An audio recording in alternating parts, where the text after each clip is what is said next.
পনিরটা আমি লবণ, হলুদ, গোলমরিচ আর লঙ্কা গুঁড়ো দিয়ে একটু মাখিয়ে ফ্রাই করে নেব।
প্রথমে কড়াইতে কিছুটা পরিমাণ জল দিয়ে দিলাম।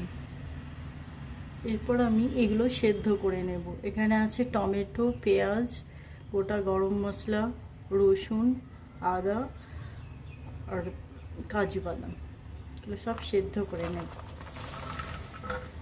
সেদ্ধ করে নিয়ে পেস্ট করে নেব।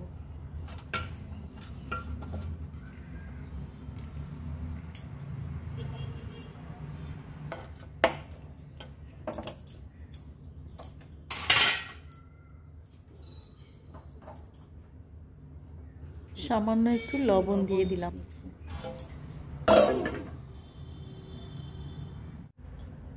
2 টেবিল স্পুনের মতো রিফাইন অয়েল আর সামান্য বাটার দিলাম।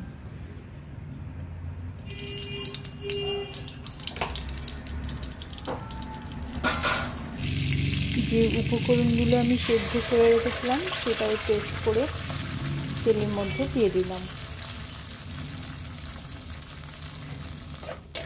মশলাটা একটু তেলের মধ্যে নাড়াচাড়া করে বাকি উপকরণগুলো দিয়ে ভালো করে কষিয়ে নেব।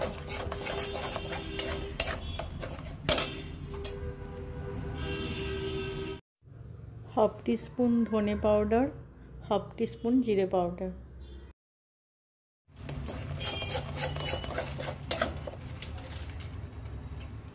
সামান্য চিলি পাউডার,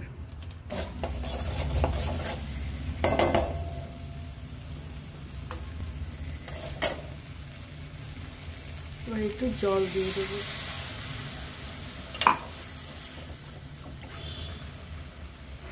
এরপর ফ্রাই করে রাখা পনিরগুলো দিয়ে দেব।